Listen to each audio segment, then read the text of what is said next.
see the way they hate. And I know better than to listen to the people who are calling us slaves. I can feel the sunlight shining. Well, good morning. It's Monday, November 22nd, 2024, and welcome to episode 812 of the Lots Project Morning Show, where the coffee's strong, the opinions are stronger, and everything's always filter-free. I'm Brian, your host, and today I'm enjoying a light Peruvian from foodforestfarms.com, where you can get 10% off with discount code LOTS10. That's LOTS10. And while you're there, check out the C4 Club. I'm not sure what that noise was, but here we are. Discount code LOTS10 gets you 10% off. And right now we got a good deal going on over at foodforestfarms.com. The year-long C4 Club membership, where you sign up for 12 months of coffee and end up saving a bunch of money when you pay up front for the year. Only available this time of year from about mid-November till the end of the year is the only time Scramblin' runs that sale, and it's on right now, so go check it out at foodforestfarms.com. The annual C4 membership sale down in the video description, down in the audio description, down in the YouTube description. You can find it there. C4.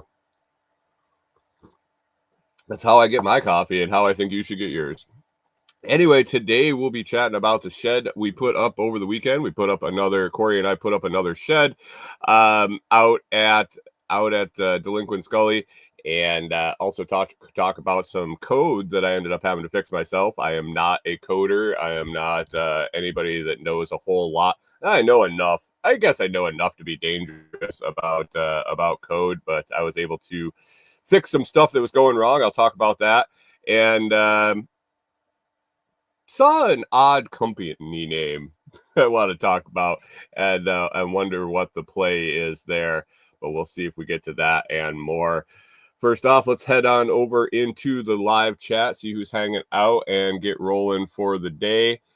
Good morning, Mike's Homestead. Nice to see you over here. Looks like you're the only one up and early on Monday morning. Oh, and here we go. Pip rolling in. Good morning, Pip. How are you doing? Hopefully everything is going well down there. And good day. It's supposed to be a good day here today. Weather's supposed to be nice. It was gorgeous yesterday. We had a little cold Friday night, I think, Saturday night, Thursday, Friday. I'm not sure which two it was. It got down there around freezing. Popped back up in temperature, but man, looking at the forecast, I got to go get some firewood today because 5 nights in a row, it's supposed to get down into the mid to low 20s. That's too cold. Too cold, but it should be all right. And then it looks like there might be a little warm up on the backside of that. I'm not sure. But anyway, gonna have to grab some firewood today. I got a ton of it. I got a bunch of dead standing trees that we've taken down over the course of the summer, and I kind of scoped them out and had them ready. So all I got to do is go chunk them up into small enough pieces for our cubic mini. Bring them back. I still have some in the truck. I still have some in the tote in here, but I think with the extended period of time that it's going to, we're going to be running a fire and keeping it cozy in here, I'm definitely going to go grab a few cartloads and throw them in the back of the truck. Pip says, yeah, he had to find his long shorts. He had his short pants on. Now he had to get his long short pants on and keep his legs warm. We'll see. Good morning and good day to you, John Palmer. Thanks for popping in. Appreciate that for sure. Over there on Noster, who's awesome. Thanks for checking us out on Noster. Stream goes there every Monday through Friday. Currently, every Monday through Friday morning, 6 a.m. Central. And why don't you pop in, say hi, and drop a comment. Let me see if I can drop a comment over there. Good morning. We'll see if that pops up. I don't know if it will or not. Sometimes the Noster menus get a little weird and funky on whether they need to be refreshed or not. So, oh yeah, there they are. Good morning, Firewolf Forge. Now it's there, but it's not on my pop out. Interesting. More tech troubleshooting on the air live. That's great. That's great. I'll just put this over top of that, and then Firewolf Forge. I have a feeling I know who that is. How's it going this morning? Anyway, it was a good weekend. Corey and I decided to stay. Sorry about all the bouncing back and forth here. I'm trying to. These pop outs aren't working. Sorry, guys. Give me a moment. Good morning, Canadian Farmstead, over there on the vertical feed. Thanks for popping in there. All right. Well, it's working in this field. I guess I just can't look at myself delayed a little bit. Huh. All right. Anyway, what's wrong, Hunter? Hunter says ugh over on Twitch. What's going on with you, man? I saw your message over there on Noster, I believe. Yeah. Just getting started with this. Okay. Yeah, it's there. I see it. You see mine? riveting troubleshooting here, right? Live on the Lots Project Morning Show. First thing on a Monday morning. Anyway, it was supposed to be pretty cold overnight, I believe Thursday, Friday, Saturday night, this past weekend. And so Corey and I decided to stay here, get some stuff done around here, and also make day trips out to the cabin. She decided she was going to go grocery shopping and do that stuff with me on Friday. So we had a nice little date day on Friday. We went and got pizza again and made the trip. I believe I have to think that she would have to agree that I'm getting better about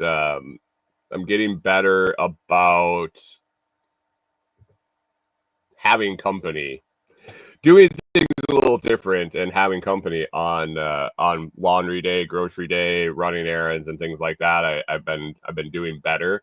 It's going to be weird when I get back to doing it by myself and find and see if it's the same. It's been a couple weeks now that that Corey's run with me, and it's nice. It's nice to have the company for sure.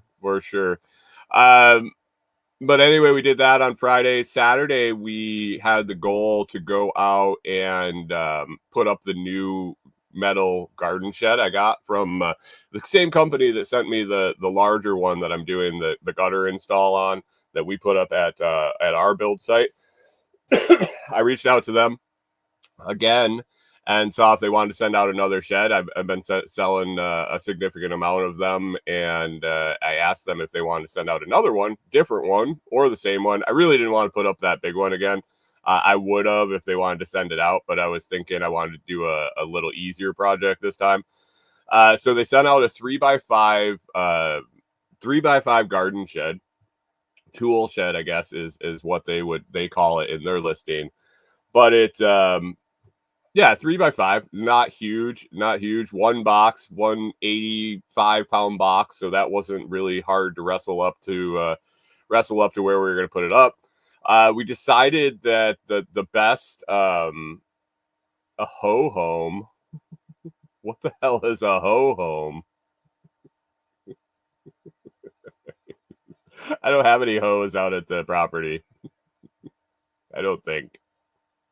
Maybe I do. So basically we we were going to put that up. We also wanted to record it, record installation. Last time my installation video got, it was all wonky. It wasn't in the right spot. It ended up being just like looking at the woods and this, that. It wasn't usable. And I was just doing a zoomed out video of me putting it up. John Palmer wonders if we're going to call it the Playboy Mansion. Maybe. Do you guys get, hey, John or Pip, do you guys get Hunter's messages? Do you see those? You probably don't see those in on YouTube. those that realization's just popping into my head. That Hunter's always over there putting comments, and I'm reading them, and they're not showing up in the fucking YouTube feed. Whoops. Sorry, guys. Hunter, you're just a pain in the ass. Clip that for your wife.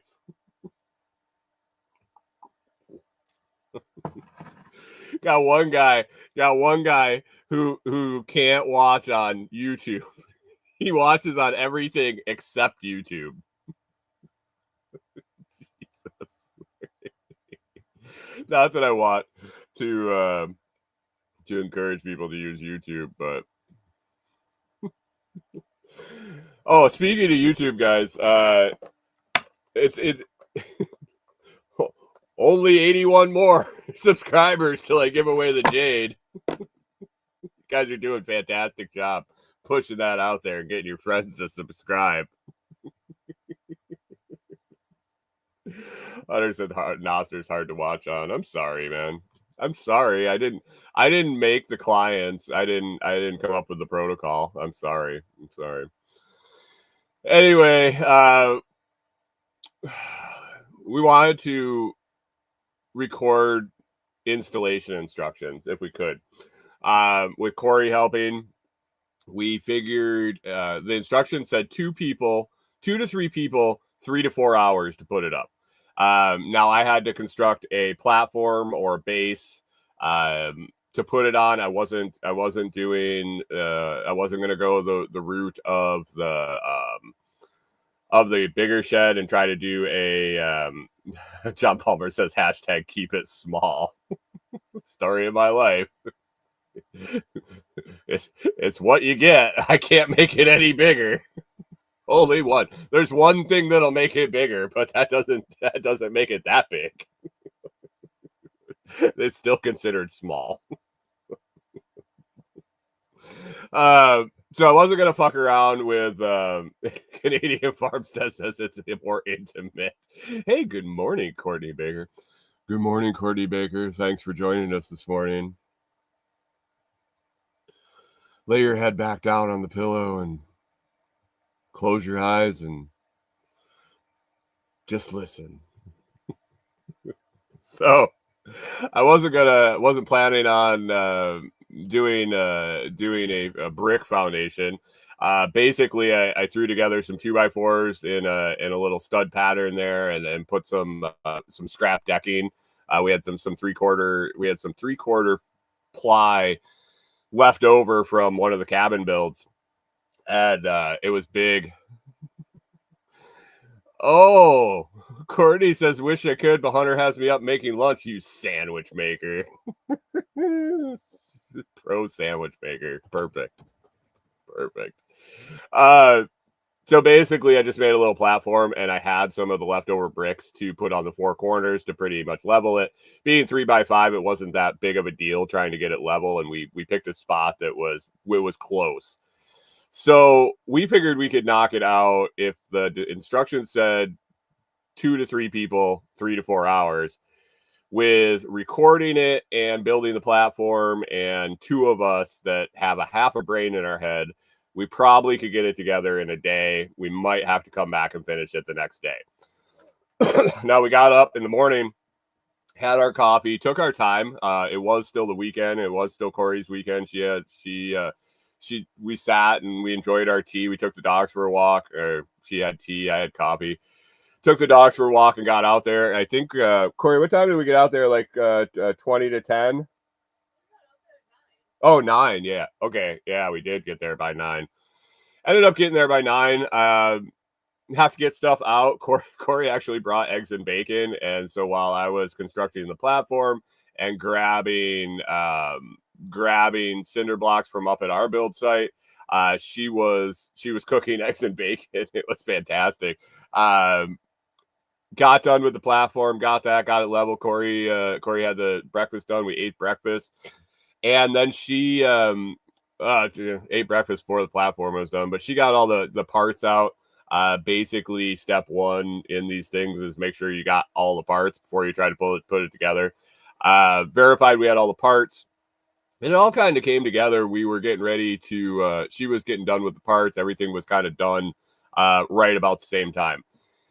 So we figured out how we were going to record it. I set up GoPro. I set up my my phone.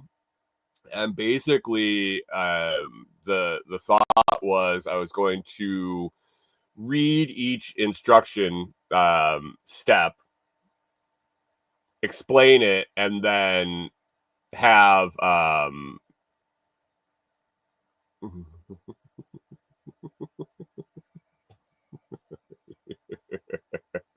what? Wait, what? Wait. Hold on a second. Courtney, I have to stop here for a second. Courtney says you better get your friend who I don't have any friends. Showing off his weenus to the scrapyard. Hunter, did you were you showing your weenus off this weekend at the scrapyard? It's not good. Not good. Anyway, the thought was I was going to explain the step because they it is definitely Chinese made with Chinese made with IKEA instructions.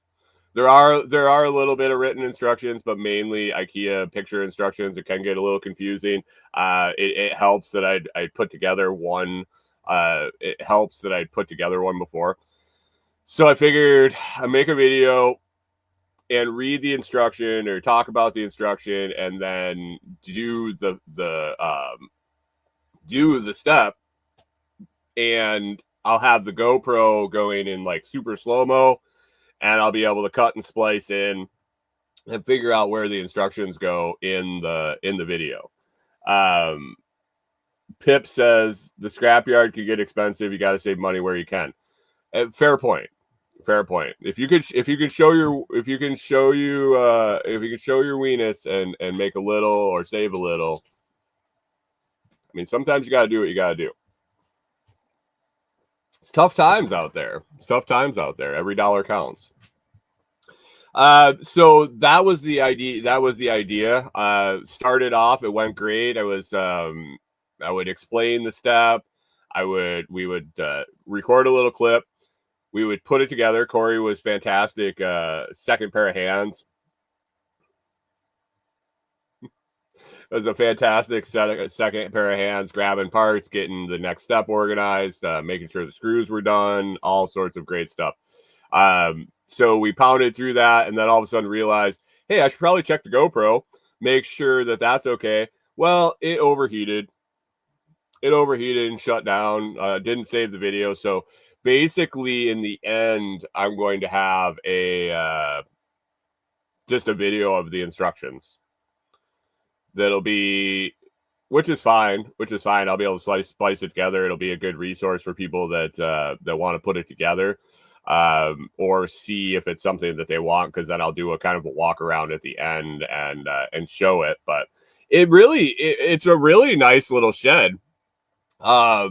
We did skip one of the last steps. The shed called for these floor braces to go in. So basically it's a 3x5 3 foot deep, 2.5 foot deep, by 4.5 foot wide is the base. And the doors it's 2 doors and they hinge out. So there's only, I don't know, 6 to 8 inches, 6 to 8 inches maybe on either corner that are stationary, and then the hinges. Would you say that's like 6 to 8 inches on the edges next to the door? Corey says it's closer to 6. I think it's 8. So that makes that's like perfect sense. It's perfect. So it has 2 edges, and the doors open up like double doors, and it's all open on the inside. And I was like, oh, this is nice. You could put some small shelves in here. You could put all your long handled rakes and all that stuff, gas cans, all sorts of fun stuff. But then the second to last step, they wanted to put these cross braces on the floor, going from front to back, to split the bottom section into thirds. And I'm like,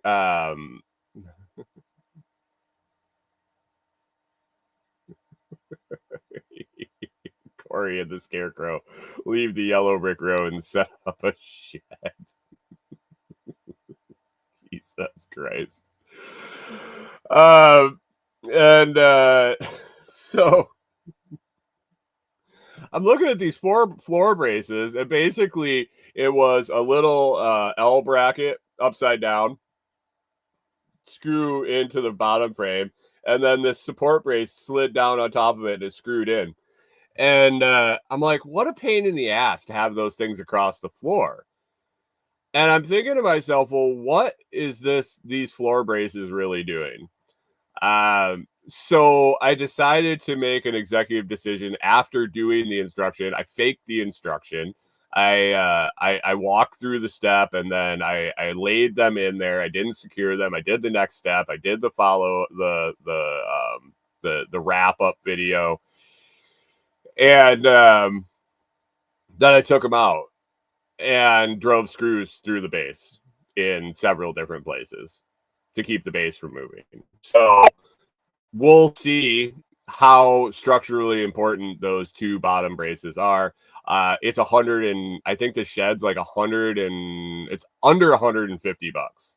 And then, like I said, we had scrap material to build the base. And Corey and I, from the time we started putting it up. So this was not including building the base, eating breakfast, or unloading the parts. But from the time we hit go on the first step, including recording all the steps and recording or including a break or 2 for activities, we finished in 4 hours, just about 4 hours, right around 4 hours. So I think if we hadn't been recording, if we had tried to put it together, we probably could have hit 3. Could have probably hit 3 hours. Good morning, Jim. Thanks for popping in over there on Noster. Appreciate that.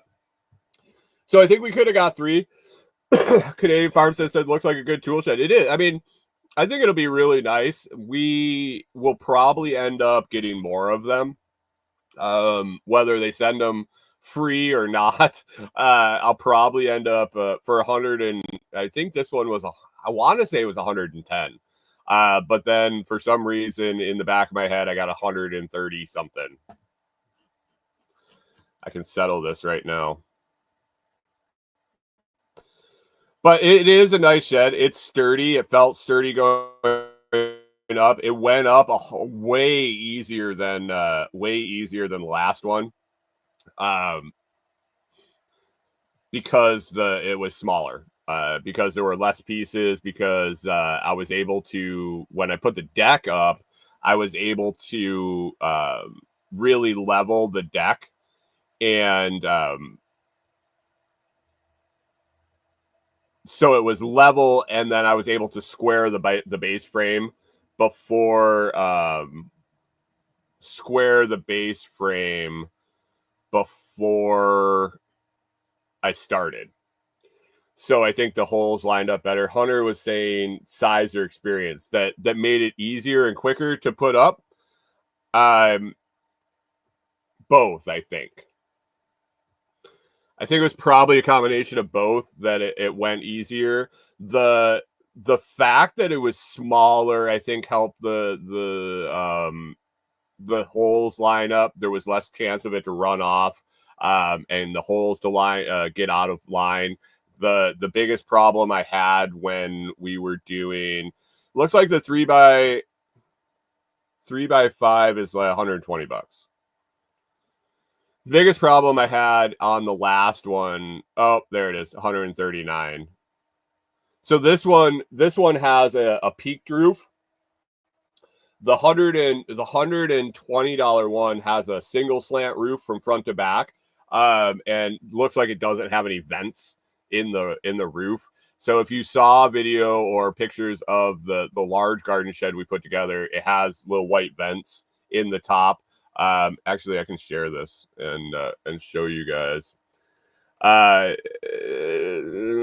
the one without the vents, 3x5, $120. A 3x5 with the vents and the double pitched roof is $139, $140. So $150 plus the platform. Here, I'll pop this up. So this is the cheaper one, has this type of roof. And then the one we put up is this one. Oop. So it's got the double pitched roof and these vents on the front and the back. So it definitely, it'll stay cooler in there. And like you see in the picture, they have shelves in there.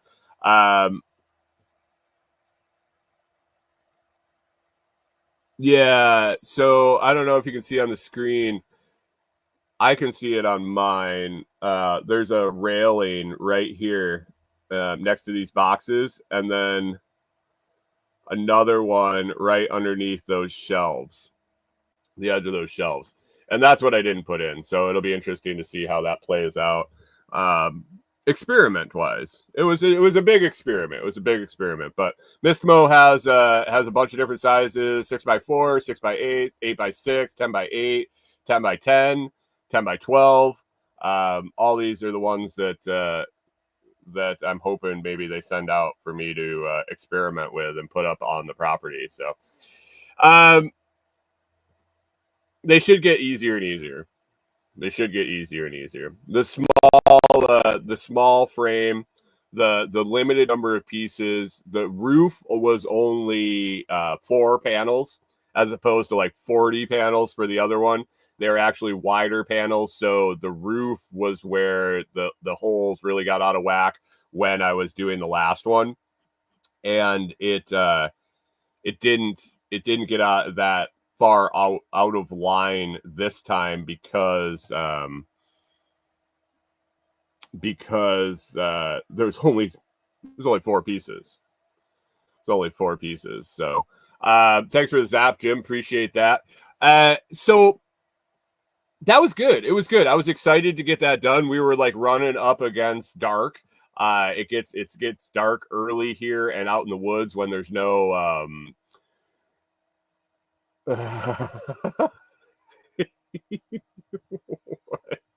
when the sun starts to go down in the woods there, it gets dark earlier than not in the woods. So we were really racing against it, and we were able to finish. So we were excited about that. Get everything cleaned up and get some pictures. I'm going to be out again today.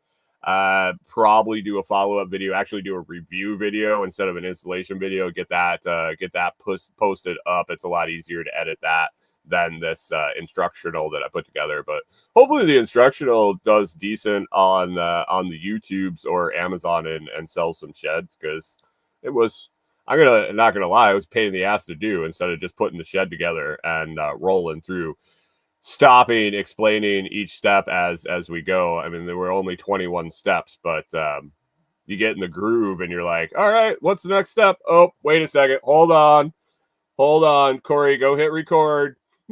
Stop and explain everything, and then stop it and then get going again. So Canadian Farmstead's wondering, am I going to get one of each, attach them all, and make a 1,500 square foot cabin?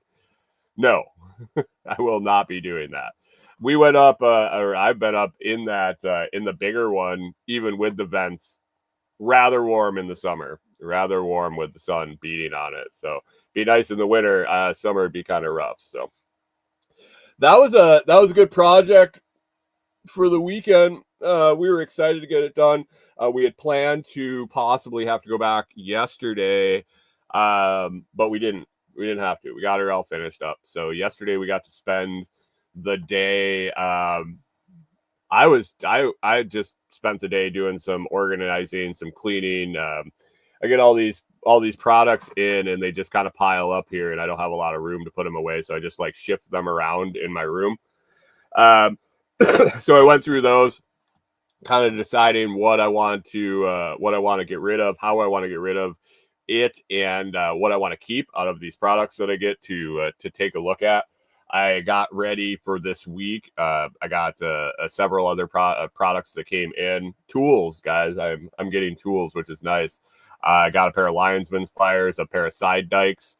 There's a question for you guys. What do you call diagonal cutters?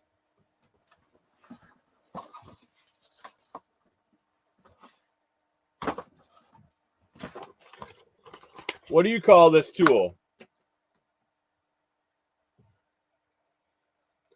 You can see on the screen. What do you call that?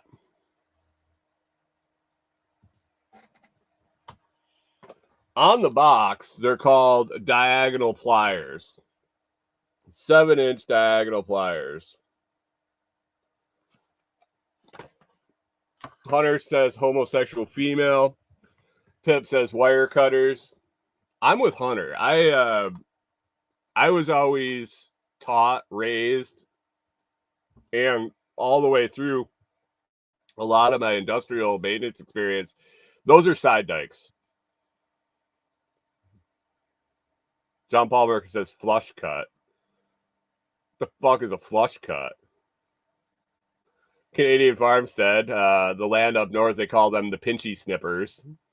The pinchy snippies, excuse me. The pinchy snippies. Jim says looks like fence clippers. Yeah, side dikes. They're side dikes. That's what they are. So I got some pinchy snippies. Hunter says the horse ones are called nips. I got these pinchy snippies. I got a pair of linesman pliers, a 22-ounce framing hammer. What else did I get in? That might be about it for this week. I had some other stuff that I'd already owned that I've been meaning to do review videos on that I got in my basket over there. Some fire starters that are working phenomenally. If you guys need fire starters, there's these ones we've been using that Corey really likes. It's almost like a white I don't know, resin inside a little plastic. And they're not plastic. It's actually a compressed vegetable oil or something container. It's like looks like cellophane. It looks like a white resin inside cellophane, and you light it, and they burn forever. They're non-toxic. There's no smell. There's no residue left over, and they burn forever. Corey's been loving them for the wood stove, and so I'm going to do a video on those if you need them. I can't grab them from here. Kickex, something like that. I'll have a video out this week sometime, but they work really good, and they're relatively inexpensive. So yeah, kind of cleaned up the room and started planning planning out some end of the year stuff. Not necessarily New Year's stuff. I don't really prescribe to the whole New Year resolution thing like that. But I did look at the fact that December 1st is next Monday. For any of you guys looking for a day, you know, everybody's like, "Oh, I'll start it on a Monday. I want to start on a Monday. I want to start my new diet on a Monday. I'm going to start my new routine on a Monday." Canadian Farmstead says I must have touched the ducks on Saturday. I wasn't even here on Saturday, but I do have to touch the ducks every once in a while to recharge the ticker. It was resistance at 100K, man. Like, you had to believe there was going to be resistance at 100K. 100,000 is like the round numbers of round numbers. Let's get it straight that, yeah, it was going to bounce. There was a lot of sell going on. But yeah, I had to touch the ducks. But anyway, anybody looking for to start their diet, their routine, whatever they want, just so you know, Monday is December 1st. Now, a good round number to set a goal for your diet, you know, everybody's like, give it a month, give it 2 months, 90 days. 90 days is a nice solid amount of time to give something a chance. I think that's what Ken Berry suggests.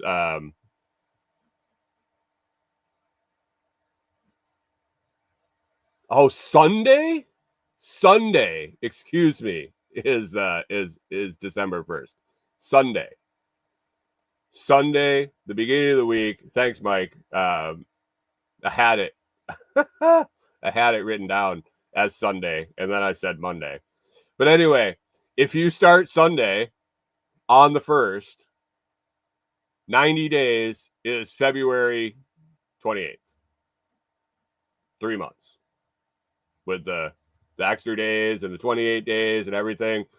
So if you want to give it 90 days, Canadian Farm says calendars are hard. I think I was looking at the Canadian calendar. Sorry, my conversion was off.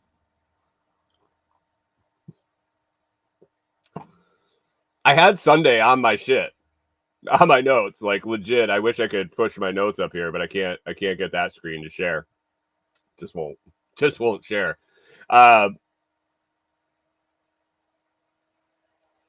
Hunter says truck tires low. I might need the tire kit. Did you order one yet? I got the video recorded. I haven't edited it. But yeah, there are metric days. Canadian Farmstead, they are definitely metric days. That's why it was Monday, not Sunday. But yeah, Sunday rollout. Sunday, if you start something up, you got a nice even cutoff on the end of February. Just say I got to make it to the end of February, and then you can throw your diet in the trash there 2 months into the new year, like everybody else. So just throwing that out there. December 1st is coming up. Black Friday is coming up this week, guys. If you could do me a favor and use affiliate links, hopefully mine, but anybody, please at least give us a little bit of kickback off all the money Amazon's going to make off of all the shopping this weekend. Or I mean, I guess there's plenty of other places to shop too, but definitely use your affiliate links. If not mine, someone else's, but preferably mine. If you can't find a link in a video or something like that, you can always go to amazon.com/shop/the Lots Project. That's my Amazon storefront. And you can click on anything and start your shopping there. And it starts that tracking where we get credit for anything that you buy in that shopping trip. So amazon.com/shop/the Lots Project. Before you do any of your Amazon shopping, I would appreciate that. And then I've started doing what's called Canadian Pharmacist says, I don't remember. Do I need to click a special link for Canadians?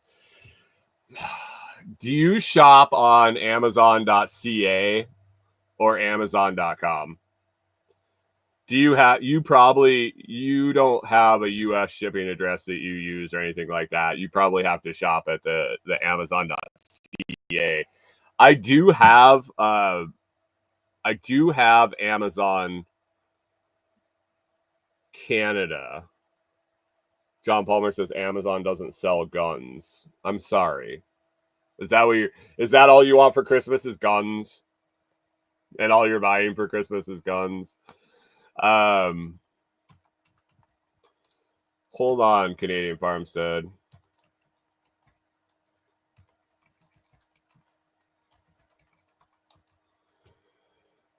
Yes, Canadian Farmstead. You can go to Amazon.ca/shop/the Lots Project, and it works the same.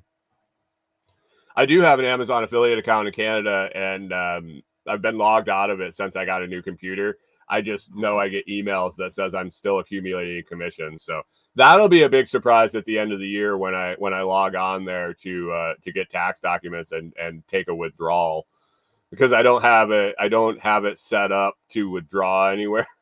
So it's just accumulating. I don't know. It was off for a long time. So the way that went down is I was doing Amazon videos in the US, and somebody that was in some of the groups, the Facebook groups I'm in for learning and sharing and all this shit, said Amazon Canada and Amazon UK and Amazon Australia and France and all these different countries are now available to upload your videos. So basically, if I made a video for Amazon US, I could search on Amazon Canada, and if the product was there, which they're not always, Canada, they all have different product listings. If the product was there, I could just upload it again to Amazon Canada, and it was a different account completely. I had to set up international tax stuff and all that bullshit. So I did it, and I uploaded a couple of videos. I started making a couple bucks, like literally a couple dollars, especially since it was Canadian dollars. And I was like, all right. So I had it open in a browser, and I had to open it in a separate browser because it was a similar login. And I was bouncing back and forth and all this. So I had it open in Brave, or one was open in Chrome and one was open in Brave. And so I monitored that for a while, and then all of a sudden I stopped earning. I stopped earning anything. I stopped getting any clicks. I stopped getting anything. And so I dug into it a little bit, and they just turned videos off for like 8 weeks. They just stopped using them. They stopped using them on the Amazon.ca, and it sounded like Great Britain and all the other ones except for the US.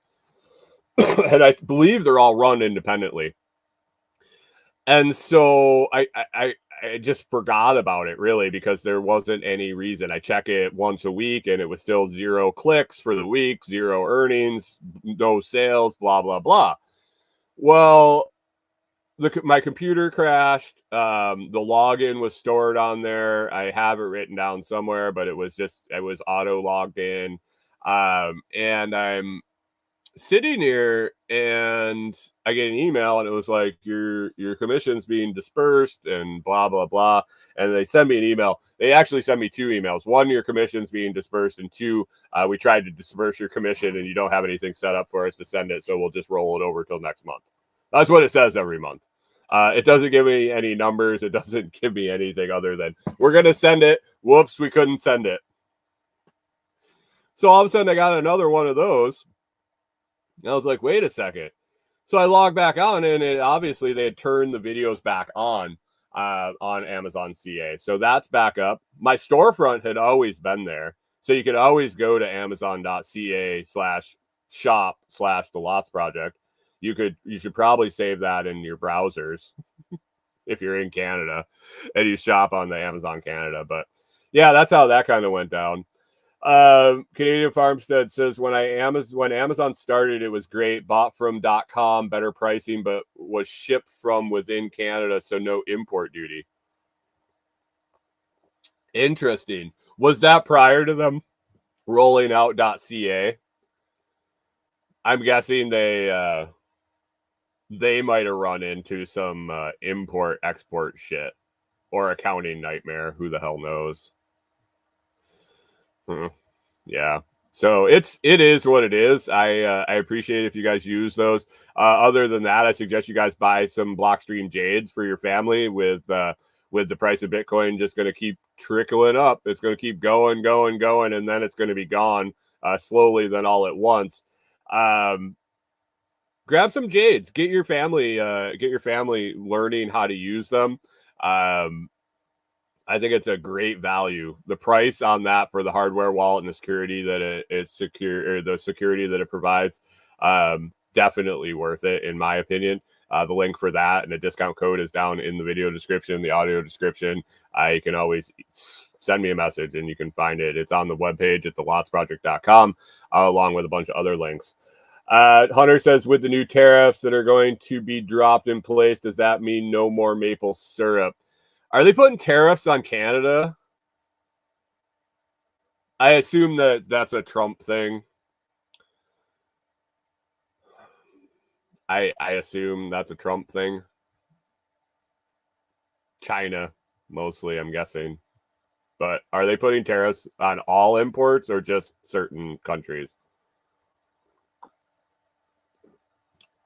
They make maple syrup in the United States too, Hunter. Oh, sorry. Hunter on Twitch said, with the new tariffs that are going to be dropped in place, does that mean no more maple syrup? He said that on Twitch. I suppose I could put it on the screen.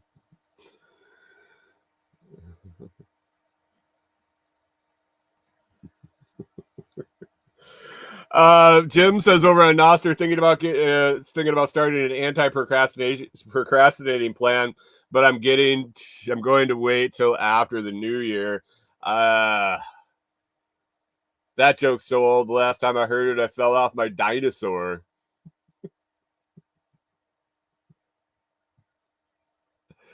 Just like Jim, super old.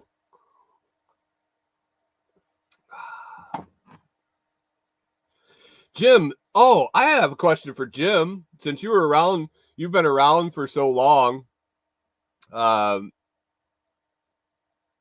was Jesus born? Was Jesus born in December or was he born in May? Do you remember when that happened? I think you all got a mailer or something happened. Something happened when he was born, like the signal flare went up, or the whole world kind of lit up for a little bit. Do you remember? Was it in December or was that another time of year? Did you guys get the birth announcement? Anyway, speaking of Amazon, I ran across a video in one of my groups. Jim says, I forgot, but we killed him in April.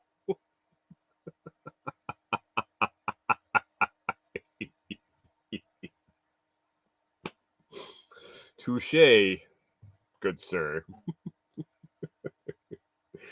I was on one of my Canadian farms that said Jim showed up with orange juice. Jesus. I was in one of the Amazon, one of the groups that I get tips and tricks from, and I saw a post. So I've told you guys that Amazon has the regular commissions, then they have these things called creator connections, and it's where I get in contact with a lot of the companies. Actually, you guys will be proud of me. I've been getting no juice for you.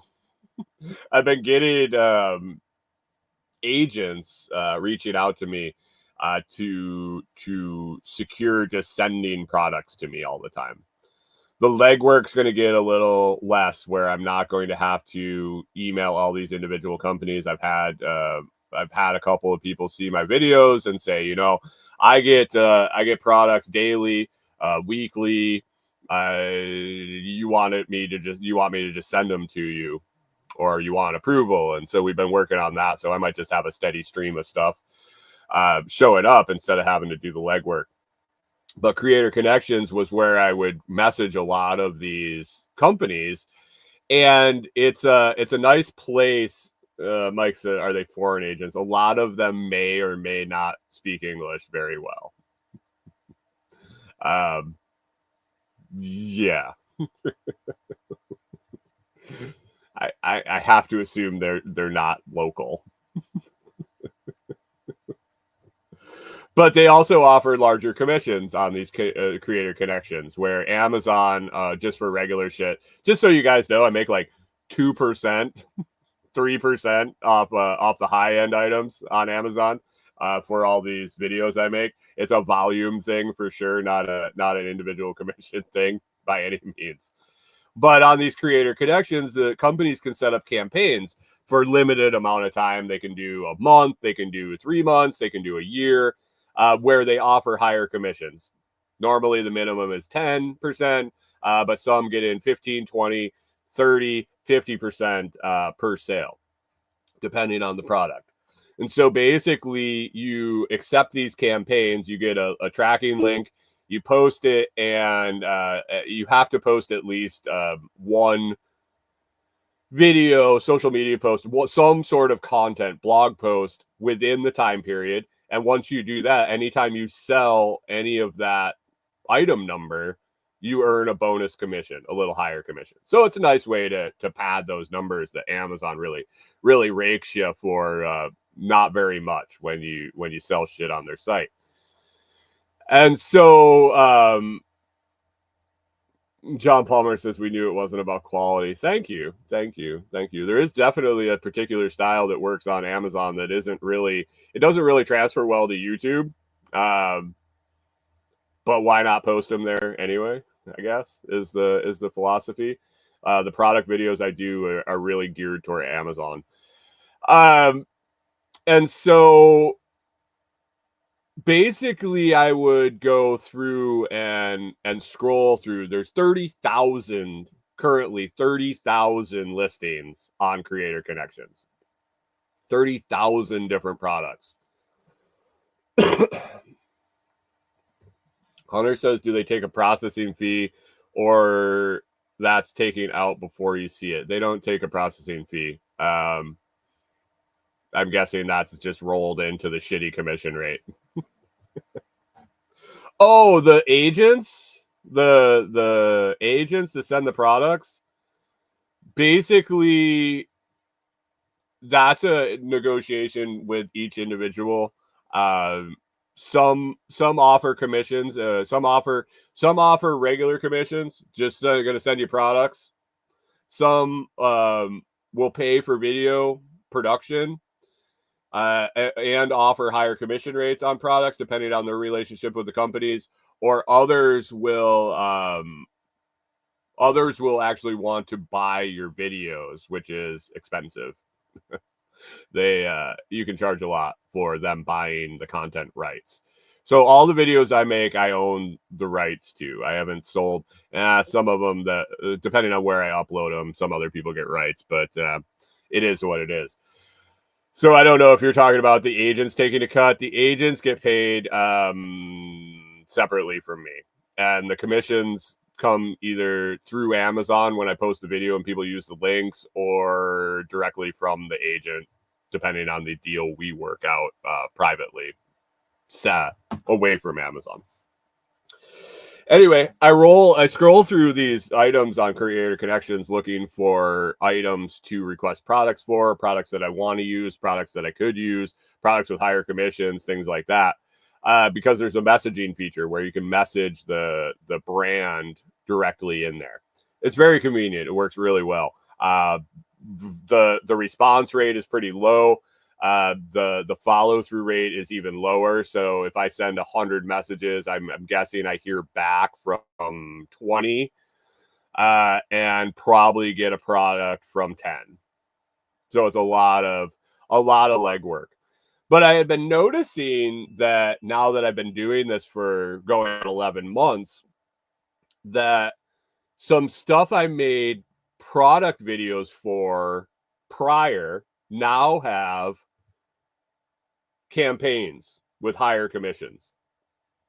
So I was like, oh, I see it on my sales report. I'll go and then I join the campaign. I already have a video made, so I qualified that. Even if I don't promote it anymore, I'm obviously selling it on Amazon because it's showing up in my sales report. And then I start earning the higher commission on the sales after that. Well, this guy's video in one of the groups said, "Hey, I wrote a script that you go and you run it in you guys ever open up the developer console on a website? You ever do that? You guys know that that's possible, that you can run script on someone else's website. Basically, this guy said, you take this first script, you go to your Amazon storefront and you run the script, and it'll populate all the AISN, the AISN, the Amazon product numbers. So you run this script, it generates all the product numbers for all your videos that you have. And then you take another script and you go to this creator connections to the available campaigns, and you run this script with all your product numbers pasted into it, and it'll pull up all the campaigns out of those 30,000 that have your product numbers in it, and you can accept them and then earn the commissions instead of having to scroll and scroll and scroll and scroll. I was like, this is fantastic. What a time saver. And so yesterday morning with coffee, I sat down and I was like, all right, I'm gonna knock this out. They said it takes a little while to search. It can be a little wonky, this and that. And so I sat down with coffee and I started to do it. And I did the first script, and I did it exactly like his instructions said. And I copied it in there, and I got an error. And I'm like, what the fuck? I tried it again from zero. I cleared everything out. I opened a new browser. I cleared all my cookies and all that shit. I pasted it in there and nothing. It just get an error. And I'm like, this sucks. This sounds so nice. It sounds like it is going to be so valuable, and I can't get it to work. And so I commented on the guy's YouTube video, and I was looking at kind of the response rates, and basically it looked like he checks his YouTube messages every day or two. And I didn't want to wait till today or tomorrow and then get busy and not get this done. And so I was like, I wonder how. I don't know code very well. I could decipher a little bit of what the error message was, and did a little Google foo and was like, oh, okay. I don't know how to fix it, but at least I know why it's not working. And so I was like, wait a second. I copied the code. I opened a ChatGPT browser and I pasted the code in it and said, tell me why this is returning an error. And hit enter. And in 10 seconds, I had a written out list of reasons why it was wrong, why it was returning the error. I said, ChatGPT, fix it. Make it so it'll work. And this is what I want it to do. It spit out new code, corrected. I copied and pasted it. I pasted it into the fucking website. I hit enter and it worked. And I was like, oh, okay. And looking into it, it was on my end. His code was right, but where I was copying and pasting it into Word, and some of the characters were changing from an apostrophe to other things. Like, it wasn't translating from the web text to Word. I should have just had it in a notepad instead of Word. Word is fucking insane. I am about ready to not use Word anymore, ever again. It broke my brain yesterday. But anyway, ChatGPT cleaned my code up. I posted it in there. It worked. I got my product numbers, and then I went to step 2. and it wouldn't fucking work. And so I did the same thing, and it worked just great. So literally with no coding experience, I was able to take someone else's, and I haven't dug in a little bit. I'm wondering if I could have. I could have. It would have taken some time, but I was wondering if I could have generated the code using ChatGPT. John Palmer says yes. ASIN, Amazon Standard Identification Number. Yes, that. I every time I type it backwards, so that's the way it's stuck in my brain. I always type AISN. It is what it is. It is what it is. So that was nice. ChatGPT saved me a shitload of time, but it was able to fix that for me, and it was very satisfying. It was very satisfying. So now when the guy writes back and was like, blah, blah, blah, I can at least let him know it's on my end, that it was Word that was sending my code sideways. But it worked fine. It worked great. And I had 14 product numbers that I had videos for that I wasn't signed up for the campaigns and Creator Connection. So I was able to go through. He said that he's actually working on a script to auto accept those. So basically, you run the code and you run the second code, and it automatically accepts all those campaigns for you. I probably won't use that. I think manually going through 14 different things and verifying that I want to promote the product is probably a good idea. So that's what I'm going to do. There's people in my groups that have thousands, 3, 4, 5,000 videos on their Amazon storefronts. Talk about quality and quantity. John Palmer mentioned we're sure it's not for quality.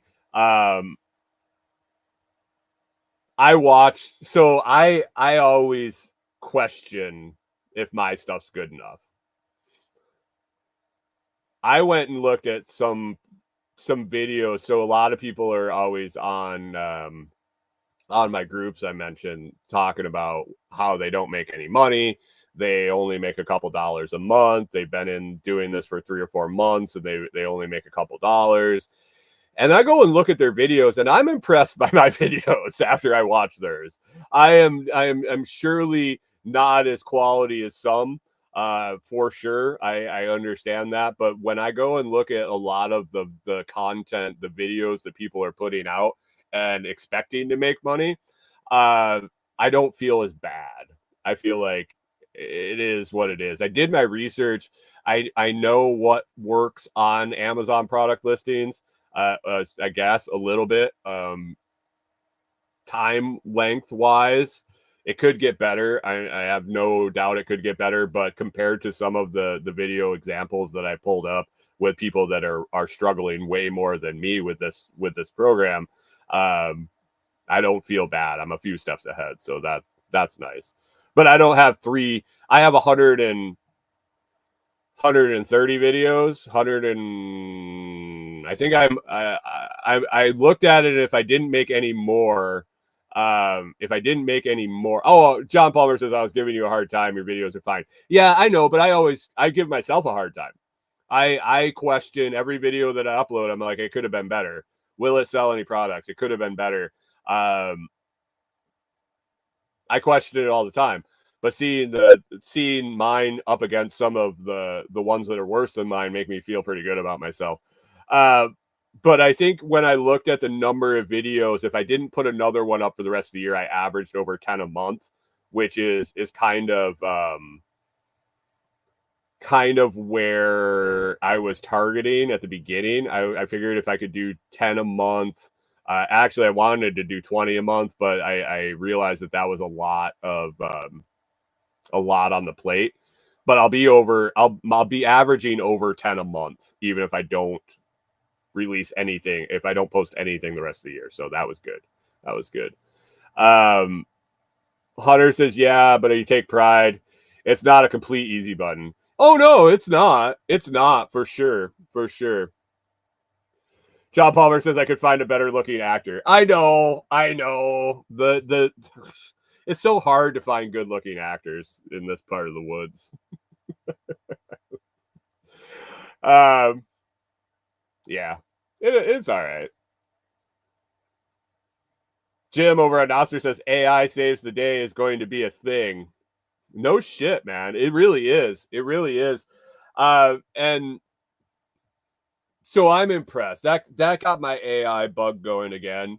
I've had some stuff that's been sitting on the side burner for a while that I just needed to figure out, and I think ChatGPT could be a super help for that.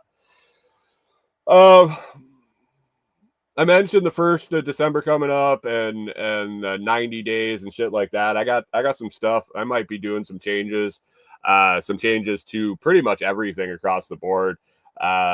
Frequency wise, I might drop a couple days of this show and add on some other platforms. I'm not sure quite yet. I got another week to think about it, but I have some stuff I'm going to want to change personally here with my routines. The show, have to figure out what direction that's going with. I have some other opportunities to do some things that might be a little more lucrative, which is the end goal, really. This is really the end goal. So we'll see. I'm still, it's all up in the air, guys. I don't know. But anyway, one of the other things I found this weekend, associated with Noster. So if you guys have Noster, you can spin up a website from your Noster posts. All or some of your Noster posts. You can sort them by hashtag. You can sort them by all sorts of different stuff and decide which ones publish onto your website. You can use a site called npub.pro. npub as in like your public profile, your public key. npub, npub.pro.pro. You log in with your Noster keys, depending on if you want to read only or you want to write. Would be whether you use an extension to log in. There's several ways to log in with your NSEC, your private key. Just be careful where you enter it. But npub.pro basically will take your Noster feed and convert it into a website. There's a couple dozen, at least, I would have to say. A couple dozen themes, like WordPress. If you've ever worked in WordPress, you can pick a theme for the website. It's got standard colors and formats and all that stuff. Basically, you go to npub.pro and you say make my site, and it gives you a drop-down menu. You pick all the different sites. You can see what it looks like. You can determine, like I said, what it shows. It can just be your complete every note you've ever posted. It can be notes with specific hashtags.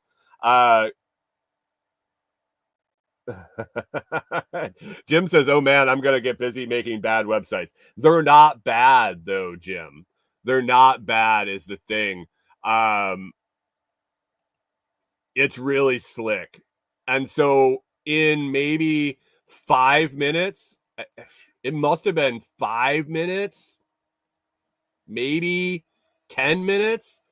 I spun up a where did that go? I spun up a website with my Noster feed. And basically I just used the hashtag grow Noster. So anything that's on there that has hashtag grow Noster, it pops up on the feed. I just posted the link on the Noster feed and in Twitch and YouTube. You can find it if you're listening. You can find it at the Lots Project, thelotsproject.npub.pro. That's the website you can get for free. You can also pay sats and get your custom URL that'll populate. But as I was doing this was just a test, basically, to test out how easy it is, how it looks, and things like that. I think there is a fantastic opportunity to use this to put up quick websites, to put up targeted websites for maybe a business, for maybe a deal of the day type thing. I said in the Telegram group that I had to make a little notepad of ideas for this. Basically, if you've used Nostr, you know you can spin up a new npub in the blink of an eye. Basically, you go and you create new. You fill in a little information and it's done under 5 minutes. Under 5 minutes from zero, the video that I made. It took less than 5 minutes to sign up for Nostr. You aren't limited by accounts. You don't need an email address for each one. You don't need blah, blah, blah like you would say Facebook and all that shit. Basically, you create npubs. Hunter says, heck yeah, you can. Hunter says, getting a logo, however. You just need to, because you need it hosted. Right. I mean, there's ways around that too.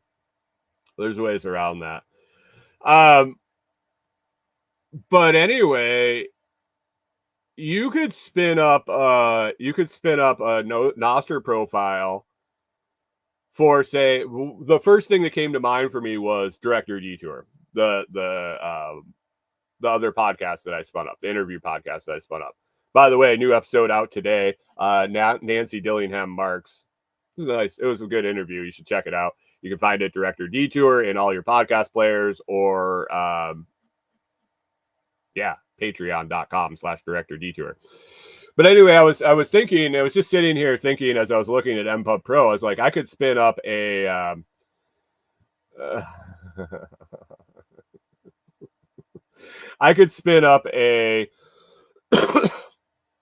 Nostr feed, a new set of keys, and post all my episode releases and all my episode shorts and clips and information revolving around the podcast, and then create an npub.pro page out of only that feed.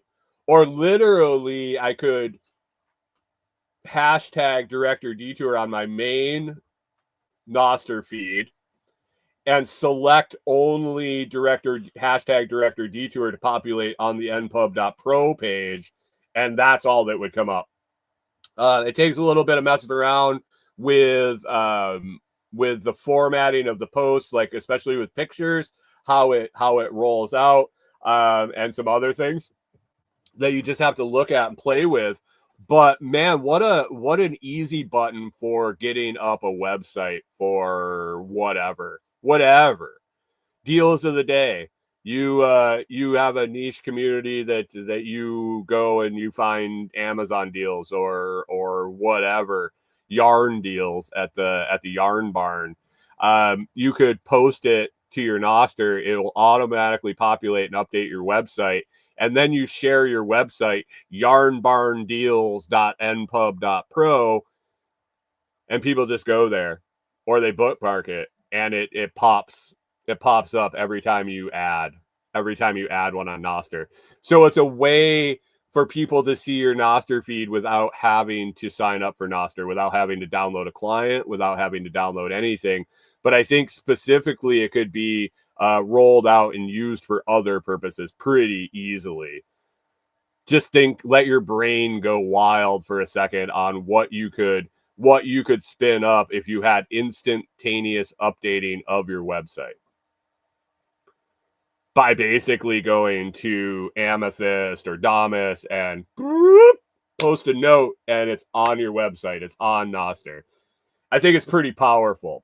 There is a paid version where you can get the npub.pro jettisoned. There are other, I think there's other selections. There was customizable domain name, basically, and I don't know how much it was. I don't think it was that necessary at the point that I was messing around with it and digging in. So if you're on Nostr, if you're thinking about it, let me know what you think. Let me know what you think you could use it for. If you don't want to do it publicly, you can send me a message. I would love to bounce ideas off things back and forth. With the bull run coming up, I'm going to be doing some more Bitcoin onboarding for new folks, because we know new folks love to buy in at all-time highs. So if you guys know anybody that's running their mouth about wanting to buy Bitcoin, needing to buy Bitcoin, wanting to learn about Bitcoin, you can send them my way. Basically, how it's going to work is the same as it did before.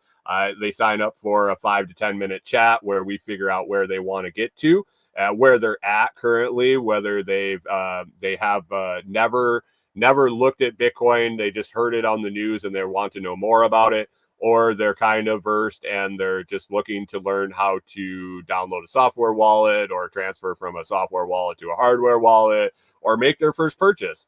Let them get a hold of me. We'll chat about it. We'll determine, first of all, whether I can help them or not, or I want to help them or not. There's just some things I don't want to teach people. There's some things I don't want to be responsible for teaching people. So we'll make that evaluation in a free chat. We'll talk and decide. I will let them know how long I think it's going to take, how many times we're going to have to get together, how much it's going to cost, and we can decide if that's something they want to pursue. Pretty simple and straightforward. So I've done a lot with Bitcoin. I am not an expert by any means. I don't claim to be. I'm not in the upper echelon of understanding. I understand Bitcoin. I understand blockchain. I know how to do things, but I'm not on the cutting edge of it by any means. So I really think that onboarding free chat to determine if I can help people, if I want to help people, and let them know what the roadmap is before I start saying, oh yeah, I can teach it all to you. 16 sessions of $150 a piece.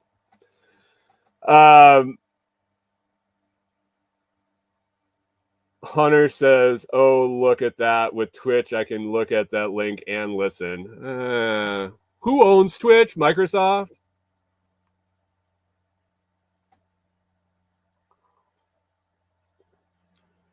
Was that Microsoft owns Twitch?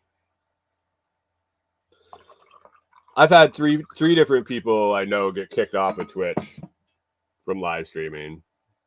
So they're not much better than YouTube on the censoring side. So, but anyway, npub.pro. If you're on Nostr, definitely check it out. If you're on Nostr, why not check it out? It's 5 minutes. Really, literally, you probably do it under 5 minutes. If you want to look through all the different templates unless you know, some people can look through them and they get one that's pleasing to their eye. Other people need to look at every single one to make sure they get the one they like the most, and then they have to go back through them all again. It might take a little longer because there are a lot of options, but solid little tool that I think could definitely be used for a lot of cool purposes. So check it out, npub.pro. Like I said earlier, if you want to help support the Lots Project, you can go to amazon.com/shop/the Lots Project if you're going to be doing any Black Friday shopping, any Amazon shopping ever. If you stop there and click any of the products there, it gets you in my tracking, and then I earn a little credit. It is Black Friday. It's big, heavy shopping season, so hopefully income goes up. Because in January and February, guys, I'll tell you, income goes down. Lots of returns and not a lot of people shopping. Some gift card pops, but the barren deserts of January, February really happen for sure. So front loading up into November and December is a great time to do it. So check out those links. Other links down in the video description, the audio description, all the ways you can find me and check things out. Website's is going through a little bit of a change. Hasn't been published yet, but is in the framework. The framework has been pretty much set, and I just need to pound out all the pages and the text and all of that. So look forward to that coming soon.